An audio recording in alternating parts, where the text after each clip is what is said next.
شهر رمضان الذي أنزل فيه القرآن هدى للناس وبينات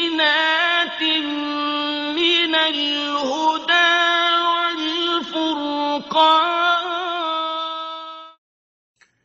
الحمد لله رب العالمين الرحمن الرحيم مالك يوم الدين والصلاة والسلام على نبينا محمد وآله وأصحابه أجمعين ومن تبعهم بإحسان إلى يوم الدين وأشهد أن لا إله إلا الله وحده لا شريك له وأشهد أن محمدا عبده ورسوله.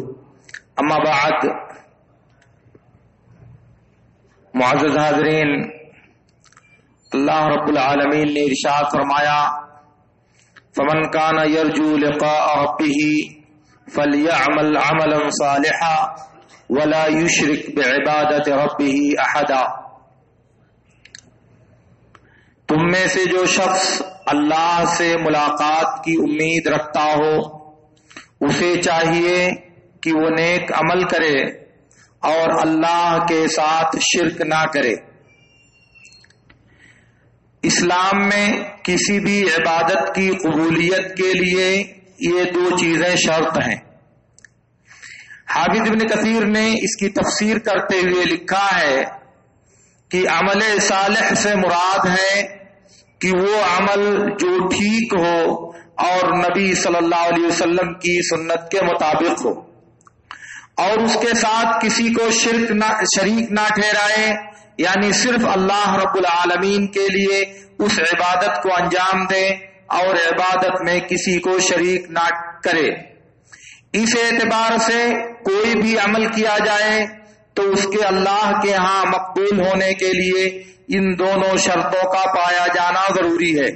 پہلی شرط یہ ہے کہ وہ عمل اللہ کے لیے خالص ہو اور اس میں کسی دوسری مخلوق کی اور کسی دوسرے جذبے کی آمیزش اور ملاوٹ نہ ہو.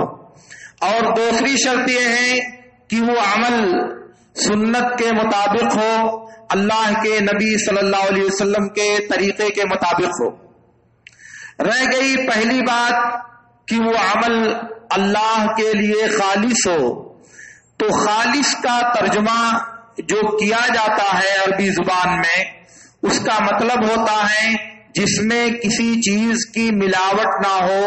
ہر وہ چیز جو آمیزش اور دوسری شے کی ملاوٹ سے پاک ہو اسے خالص کہا جاتا ہے. اللہ رب العالمین نے اسی بات کا حکم دیتے ہوئے انبیاء کو فرمایا، وَمَا أُمِرُوا إِلَّا لِيَعْبُدُوا اللَّهَ مُخْلِصِينَ لَهُ الدِّينَ. ان کو صرف اس بات کا حکم دیا گیا ہے کہ وہ اللہ کی عبادت کریں، دین کو اللہ کے لیے خالص کر کے، یعنی صرف اللہ رب العالمین کی عبادت کریں اور اس میں کسی دوسرے کو شریک اور ساجھی نہ کریں. تو اخلاص کے خلاف جو عمل ہوتا ہے وہ اس کو شرک کہا جاتا ہے اصطلاح میں، کیونکہ جو عمل خالص نہیں ہوگا اس میں کسی دوسری چیز کی ملاوٹ ہوگی، اور شرک کے معنی ہی ملاوٹ کے ہوتے ہیں.